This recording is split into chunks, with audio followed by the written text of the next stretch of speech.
What's up? Recording in progress. What's up, losers? Well, you're talking to yourself? I don't Yes. Yes.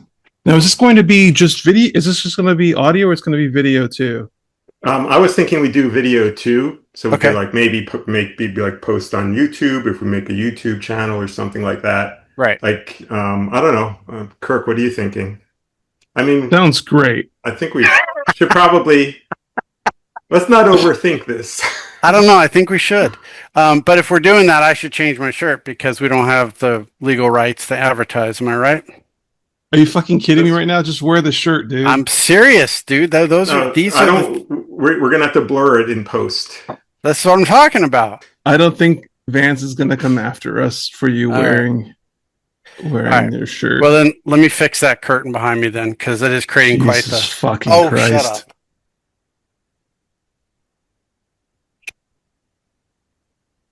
up. Well, that really helped. That really helped turning on the overhead light. I don't know, dude. I'm trying. Ian, nice to meet you. Topics we're going to discuss. It could just be that we're talking and introducing what we think Divorcification is a podcast about and why we're doing it, and who, like that can be a brief thing, and then we can just get into it. Like, we could give some backstories, maybe like an intro thing. Like his ex-wife thought he was gay. My current girlfriend thinks I'm bi. Kirk's the only one who's managed to remarry. Maybe that's our intro right there. That could be it. When we start into it, do we have introductions like, hey, what's up, y'all? Or who's going to be talking the most? Christian, are you going to be the ringleader? Oh, I don't know. Okay. Ian, you're the ringleader? Oh, I don't know. Yeah, let's just start this, man. Are we starting? That's how we start. Yeah, we're starting. Are we starting? We're starting. Hey ho. What's up, y'all? This is Divorcification. I'm not sure how to introduce this show, but I'm just going to fucking go on a whim. My name is Kirk, and I'm here with Christian. Hey, good job, guys. See, this is why we need to practice. This is my first time meeting Ian. Ian is Christian's friend. I guess he's kind of like my friend as well. He was not what I was expecting. I was not expecting a lesbian version of David Byrne from the Talking Heads, but lo and behold, here's what we have. You're welcome. So I'm Kirk, and this is me. This is Christian. Ian. Oh, I don't know who I can't tell who you're pointing to. That time I was actually trying to do it in sync. The first time was by accident. Yes. First time's the best time, or the worst time, depending on where you are, because all three of us have been divorced. And I'm the only one who has been remarried. Christian is bisexual, and Ian is gay. So there you go, folks. Welcome to the show. Thanks for watching. Now, okay, so real quick, my story about being divorced. I did get remarried, and the one rule I had when I got remarried was I wanted to meet someone who was kind. And I know we're jumping right into this, but the reason I got divorced was because my ex was a malignant, narcissistic sociopath with tendencies to be incredibly cruel and mean to every aspect of my life, and always made me feel little and small and like a little punk ass. So that's why were we married to the same person? You know what? They were never in the same room together, if you notice. It's like Batman and Bruce Wayne, so it's just the evil version of that. So bitch face and cunt whore, those were never the two that were together. So yes, I do cuss a lot. For you who's listening, we're not going to bleep anything out because that's just how I talk. But Ian, I'm going to cuss a lot too. But can we bleep me? We can bleep everything you say. Yes, I would prefer that, actually. All right. We'll just get like the and of, and the rest just like the. So I think that would work. Christian and I go way back. We met each other's ex-wives while we were friends back then. You guys were hooking up at the time. Yes, exactly. All four of us, Because I'm gay and he's bi. So yeah. yeah, this is going to be a theme. I see. Yeah, I see. But anyway, we sort of watched each other's relationships unfold and then fold back in Yeah. in real Like a time. very bad puff pastry being thrown in the freezer Yes. several times. Exactly. Yes. I don't know if I could be as like succinct in my description and tell my story as quickly as you did, Kirk. I was saying Yeah. I was giving the 30,000-foot view Yes. of things. I didn't talk about all the aspects that led into it. So I was just trying to move the show along, as they say, pacing, they say. So that was my thing. Sorry, Christian. As you were saying, Christian, it's all about timing. Yeah. It's all about not getting to talk. So, which is a thing in my current relationship. But anyway, let's not jump to current. Let's go back. So my name's Christian. It's in name only. And I've known Kirk since right after your divorce, right? No, right before. Right before. Yeah. Yeah. Yeah. And then we got together to know each other much better after your divorce. And I think mine had just happened or was in process, I think. Don't remember. Yep. And as Ian said, all that's true, except that one caveat is Ian's career has continued since then. And mine, sound effect of like a car crashing. Can we cut that in? Yes. Absolutely. Put sound effect of here. Car crashing and women screaming at the sight of Christian. Got it. Nice. Continue. Yeah. And for the record, my ex-wife didn't think I was bi or gay. She just didn't think of me at all. And whereas my current girlfriend questions me, thus the bi. So I guess the short version of my old marriage was that I guess I'm like a bull. I like the color red, and I run for the red flags head first. And I saw them. I didn't realize them until later, and I'm sure we'll dig into it. I have two kids. They're teenagers, twins, and I don't see them very much, which is not a good thing. Kirk, you have three kids, and Ian, you have two. Who I see way too much, so that's also not a good thing. But anyway, go on. And so Kirk's oldest... My oldest is... What year is it? 26. 25. 25. My oldest is 25. They were born in 2000, which makes it easier to keep track of. And then the twins who are younger are 22.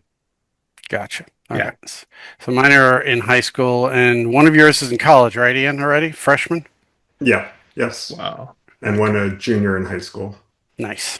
Mm-hmm. So I'm on the tail end of the three of you as far as ages of kids and whether or not they'll launch, because their dad didn't. So, we'll see. Listen. There's not going to be any shit talking about my friend Christian. Okay, Christian. Oh, okay. We're not going to shit talk Christian. Christian's a good dude. Christian's just having a hard time. Can this kitty cat shit talk me? Meow, meow, meow, meow. Christian just needs to be a little bit nicer to himself. So okay, I don't have that rule for that, like how you found your second wife. Number one rule is kindness. I'm not fuck myself. Well, sometimes I do. But that goes back into the bisexuality, right? Like you buy things to be sexual with, so it could be various parking cones or bottles or whatever you feel like being sexual with, so that you buy BUY sexual. That's Christians. Parking cones is very generous specific? Of you. Hey. Specific to. I was going to say that you're a gaping hole of creativity and thought. So I'm just adding to it. Oh man! So Ian, how's this going for you? What is this? What you expected? I'm just being entertained right now. I think I am just a spectator. Well, I was going to say I had this conversation with some friends about the idea of masculinity, and with the 62 million thing that came out, and I don't know if you heard of this, Christian or Ian, but 62 million visits happened to a Rape Academy website. I didn't delve into doing more research other than the fact that there were 62 million visitors. It could have been a thousand men 62,000 times. It could have been one man 62 million times. It was 61,999,999 too many visiting that site.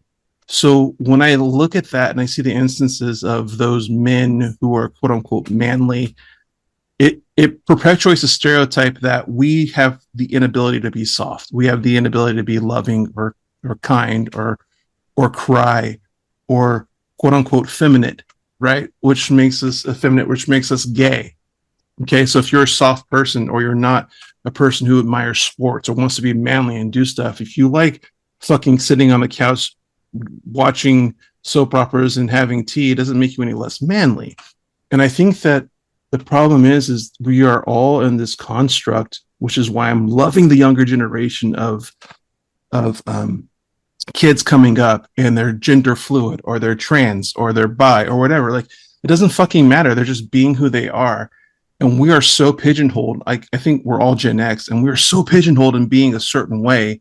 And that's how we have to be. We can't defer or, go away from that path. So especially in the Black community, like the F word was dropped a lot. It rhymes with maggot, but starts with an F, right? And that's just not something that you were cool with or whatever. It's like, oh, you can't do that because that shit's gay, right? Like and that was like a slur and that was like a put down.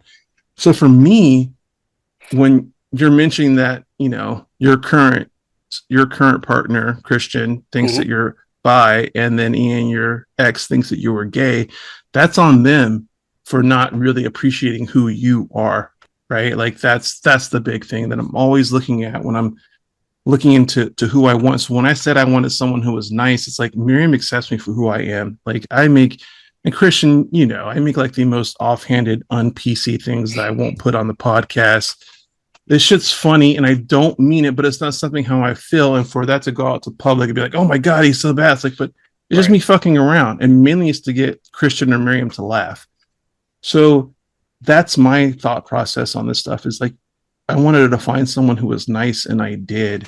So I think that all three of our instances is we were in a situation where we weren't fully appreciated or respected, for the people we were. So that's how I feel about, which is why I kind of want to talk about divorcification. No, I 100% agree. I'm in a relationship now, and I have a lot in common with my ex. We're both in the entertainment field.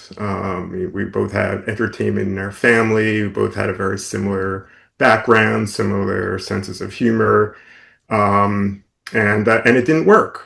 And my girlfriend right now, who I've been with for almost 3 years, she asks me sometimes, she's like, well, why, you have so much more in common with her than you have with me. And I said that doesn't matter to me. And just like you said, I just want someone who's nice and kind. Like, that's what I'm looking for. Yeah. I don't need us to both love the same TV shows. I mean, of course, that kind of stuff doesn't hurt. Right. But, I just want somebody who I respect and she respects me, and we're both just nice to each other. That's all I am looking for right now. Really. Yeah. Like the first time I had an argument with Miriam, like I won't forget this shit. And like, it totally reframed my mindset about relationships in general. She was asking me a question and I was like, why don't I? And she said to me, Kirk, I'm not your ex. And she said my ex's name. I'm not your ex. I said, oh. She's like, I'm just trying to have a conversation with you and we're talking about something. I'm not mad. I'm just having a conversation. And I was like, holy fuck, I am so used to having just to defend myself to exist, to not walk around on eggshells. I just want to fucking exist. And she's telling me I can. Like, she's allowing me to be vulnerable with her and allowing me to talk to her and allowing me to have a conversation and a back and forth, not some type of fucking Donald Trump dictatorship or, being beat down like, this is what you're going to do. It was just like, it just made me totally think like, what the fuck have I been doing these last 16 years with someone who hates me? right? Like Right. in essence, that's how it felt. And it was a revelation, right? To have a person who you can talk to that treats you like a person, that treats you with respect. And so I love the fact that you said that, Ian. Like, we may not like the same shows, but we treat each other well. And that's the most important thing. But Yeah. yeah. That's beautiful, what we both said. I don't have anything really to add, and I don't have a joke either. Great. Thanks. Thanks, Christian. Yes. Hashtag thanks, Christian. All right, let me think of one. So, no, I mean, two gay guys walk in a bar, and one of them is Ian. Is that the joke? Yeah, yeah. And Kirk's bartending. Yes. I don't have a joke. It's actually, the thing's interesting because, I know both of you, and eventually you guys, will know each other really well. But listening to both of you, how well? Oh, well, really well. And as long as you like being a bottom, Ian. No, I think it's going to be more of like cocktails and British baking show in our pajamas type situation. Oh, that's the level. As long as you're kind to me, that's all I care about. I'm a gentle lover. Okay, just for the record. So you were saying as we get along, song. As we get along and know each other better, Christian, you were saying, Ian and I. But what's really striking to me is how similar you guys feel about your old marriages, your exes, and listening to you talk about needing or wanting and deserving to be who you are as you are. I realized that resonated with me too, and it's that's a more recent thing for me, a discovery. And then when I look backwards, I'm like, oh yeah, there was a sign of that, here and there and everywhere. But it's really intriguing, and I don't know if that's just why we're all friends, because we've all been through the meat grinder, or if it's just a sign of I don't know, maybe we all like the same flags. I think good people attract good people when you allow the universe to introduce them into your life. Like, that's how I feel. I think the universe listens. So Christian is the universe because he brought you into my life and me into your life. Or you. Yes, very much so. Yeah. That's why there's a halo around Christian right now. That's it is right. not the lamp, the light it's not behind them. It is me. Fan. Yes. So, and I know we're gonna get into lots of shit. And I guess Kirk, or whoever wants to go first. If I remember correctly, well, actually, I don't remember. I'm not sure if I remember. Great question. Thank you. I'll try again. Kirk, Ian, yes. I don't remember. Just spit it out. If I remember correctly, both your exes initiated the process. Am I correct? Mine did. Like, I was, told it was time to go. Was that the same for you guys? Not for me. I'll answer first. Okay. Yeah. There was an initiation process of, I think we should separate. And that was right just before summer started. And I was basically kicked out of the house and was living in another room. And this summer, May until October-ish, I was asked to do stuff. And then around the next May, we were trying to work through things. And my good friend, Steve Carr, love that guy. He was telling me, dude, do what you can, try to make it work for the kids. That way, when you leave or if stuff happens, you gave in everything you could to try to make this work. Granted, at the time, it was sound advice, but overall, you shouldn't sacrifice your own mental health or happiness to keep the family together under a pretense of disdain and hatred and distrust. And also, the kids see that. They see how you're treated. They see what's going on. They're not stupid. So, but looking back, I was like, okay, I can make this work. And I was trying to do it. And then one day I was at a job in Emeryville working. I'm a designer. and I was working at this packaging company, and I get a call, and Jordan's like, "Yeah, I think what about trying separating again?" And I had this fucking epiphany, and I was going to tell you, Christian, like, nobody can tell you until you're ready. So you said you saw red flags. Looking back, you saw red flags, but your friends always see the red flags. The people you know always see the red flags, and they might even tell you about the red flags, but you're not ready to accept the red flags and make a change until you know it's time. And I remember I was in a parking lot, and I just remember saying, I'm done. I'm done. I said, I want a divorce. I'm done. And I remember it like it was fucking yesterday. And she's like, "Oh no, let's talk about it." I said, "No, there's no talking about it. I'm done. I'm just done with this. I'm done having this relationship." And that started it. But initially it was her wanting to try a separation. Because all she basically wanted to do was fuck dudes and go around fucking dudes and whatever. So that's on her, and that's facts. That's not like me slandering her, but that's what she was doing. And from that point, it just became totally different. There was the manipulation and the wanting me to pay more money to get the kids and everything else, and it was just a nightmare. But that's how it started. So initially it was her with the separation, and me, I'm the one who filed. So, but that was my experience. Now, Ian, do you recall what happened with your experience? No, I try to block it out. No. I do remember. That's trauma right there. I blacked it out. I do remember. It was not my decision. I did not want it. For a long time, I really didn't have any idea that there was even a problem. She was unhappy way longer than I even knew. So apparently you could be in a failing marriage and not even know it. So that was kind of a fun discovery on my part.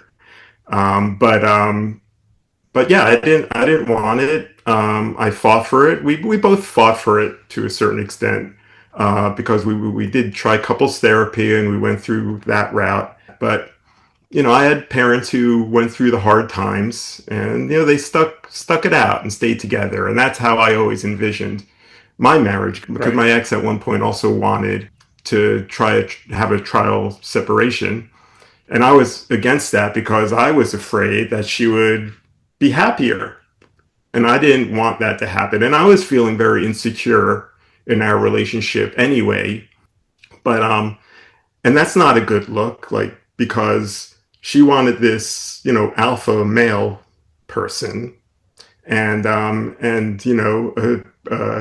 unstable, non-alpha male guy like crying in aisle 12 at ShopRite was not a good look for me. That's sort of the way it went down. And that's shitty to hear. I'm sorry, man. Like, yeah. I can hear it in your voice. As let me start talking, interrupt you, and talk about me now. There's so much. That sounds like your ex. There's so much.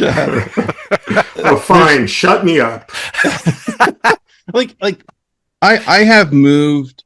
I feel I have moved past like the resentment and hate for the most part, but there's still a bit of pain in there, because there's always going to be pain. Like, me personally, I'm always saying, like, what could I have done? But then I have to be reminded nothing. Like, what could I have done to make my kids feel more safe? What could I have done to be a better husband at that point? What could I have done to make her feel like I was more manly? What could I, like, all these things, what could, should. And none of that matters, because bottom line, if it was worth saving or worth working on, the people who are together, like your parents, like my parents, would have figured it out, right? Like, they would have figured it out, and they would have either been miserable together, or they just would have figured it out and stayed together. And yeah, I think that's beautiful that our parents would have stayed miserable, but together. Right? Together. There's a lot to learn from them. Yeah, and real quick on being that, miserable. Right. Yes, Right. exactly. It prepared us for the future, because my parents were together and they were miserable. And then when I went to college is when my dad split, and he, I kid you not, I didn't realize this until a few years ago. He left my mom on Valentine's Day. February 14th. My sister told That's me a that. boss fucking move right there. Yeah, but What'd you give me for Valentine's Day? That is some alpha male move. He wrapped up a heart-shaped box and it was divorce papers. Here you go, sweetie. Oh, was it chocolates? Yeah. Yes, chocolates. Yeah. Exactly. Yep. You never know what you're going to get when you open a box full of chocolates. He straight Forrest Gumped her ass.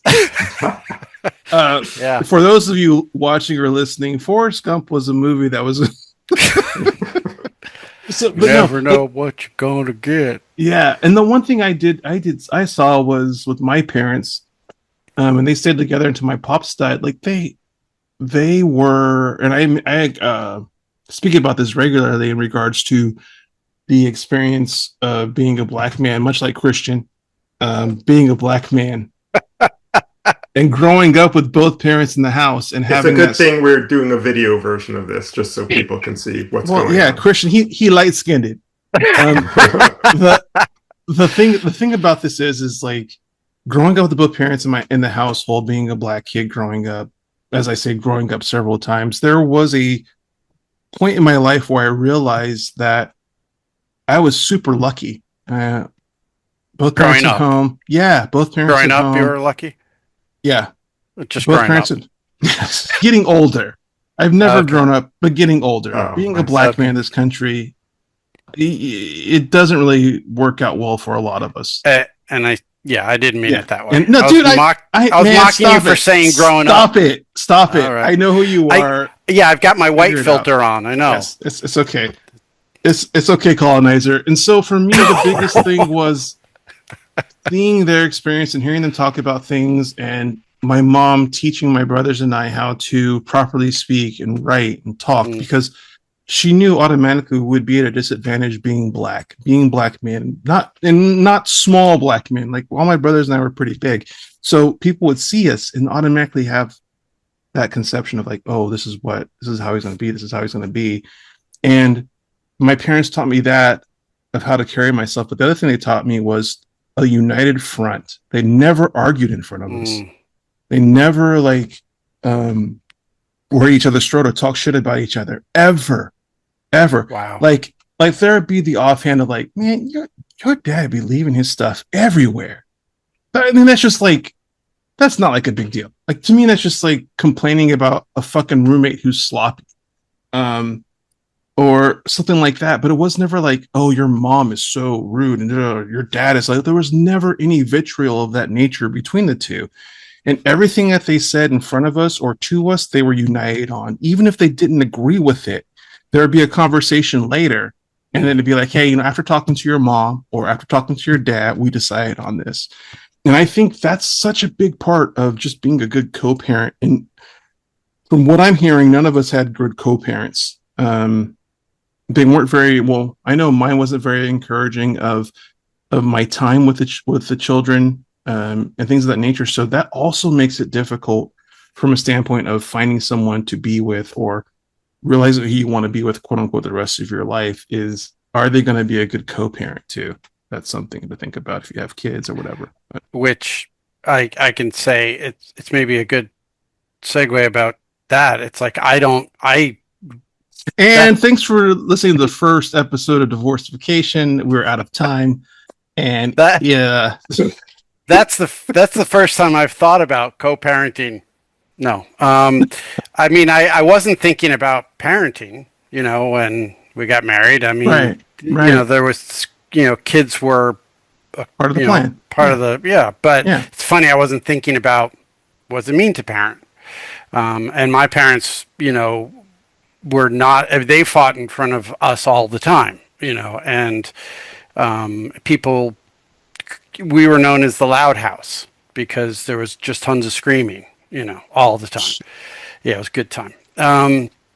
So it's like, I was actually at therapy this morning, and one of the things that came up was, talking, like I talk to myself when I'm alone, I talk out loud, and I was wondering if it was a sign of, something really serious and whatever, more than ADHD. I don't know what I was thinking.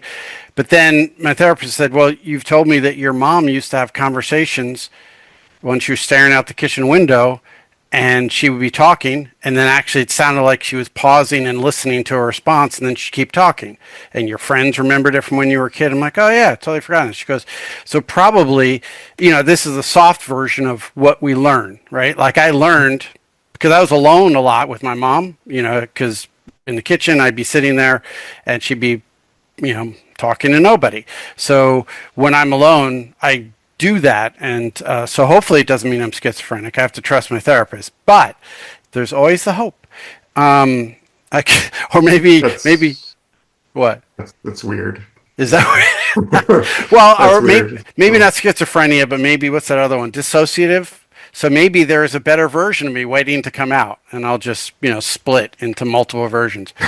Yeah. But anyway, what we learned from our parents, where I was trying to go, is like, Kirk, your experience of them being a united front is just like, I don't think, well, I know your parents were tight, Ian. I mean, they seemed like solid people, but they were, I mean, it depends who you ask. If you ask my mom, my dad was not a solid person.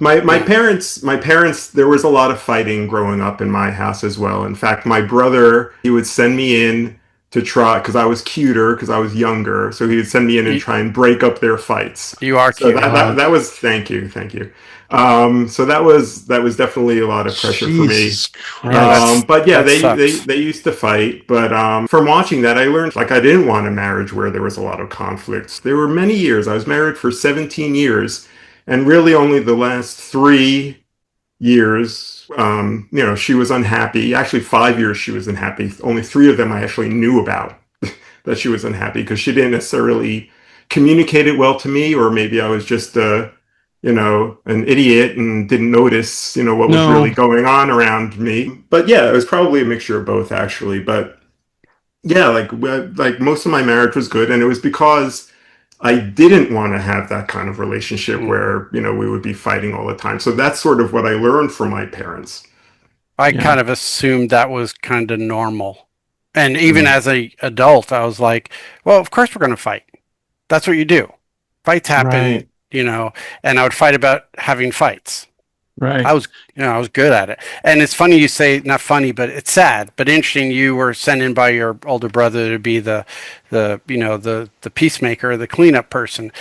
And what's intriguing to me about that when you said it is I was the only person that could make my mom laugh, especially after crap was going on. So like that was, apparently I was doing that role too. My sister was, I don't know what she was doing. I think she just was fine.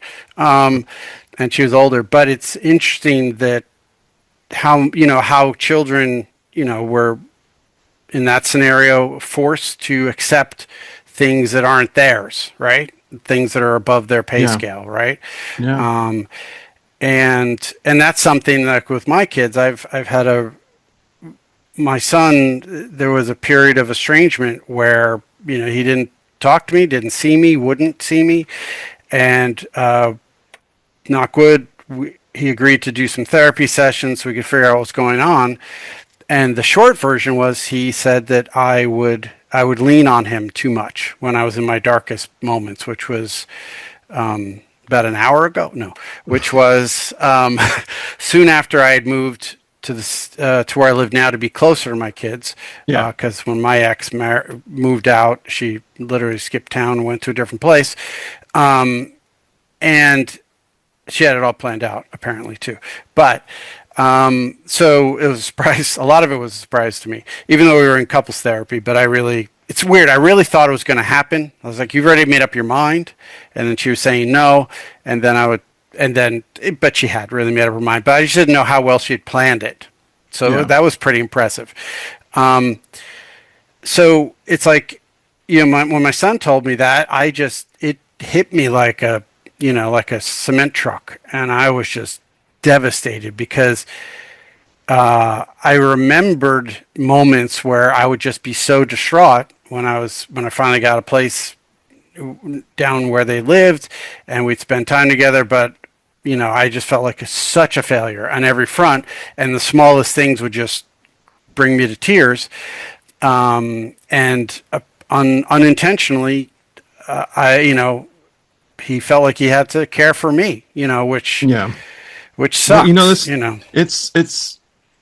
I mean, for real. I mean, it's time to wrap up, but this is just some stuff that we'll be touching on. And you're talking about being a parent. You're talking about being a husband, and basically, in any situation or any relationship, it's about showing up. It's about even if you show up, which is not great, mind you, it's not great to show up at 10%, but you're showing up, and that's like a lot of the battle is just showing up. And also want to put something straight too.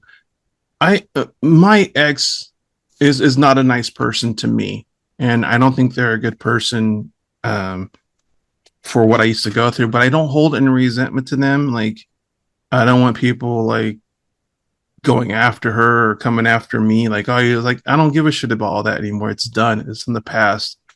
I just know to avoid her and avoid how she feels and does things. And so that's a past thing. But I have to talk about it in my experience from the situation.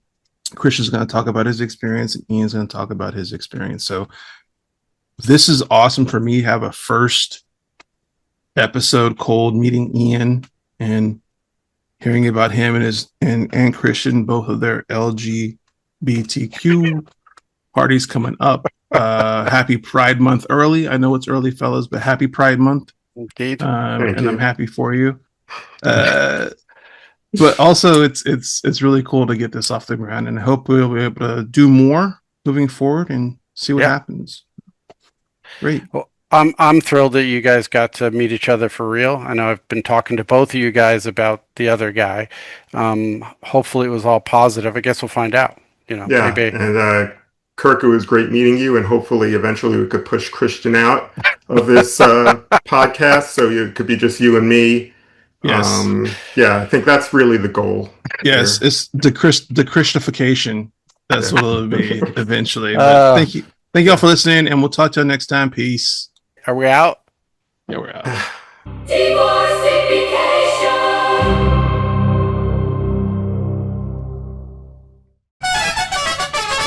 What do you want for breakfast? Belgian waffle, wheat toast, lightly toasted, 2 strips of bacon, 1 poached egg. Cereal? My specialty.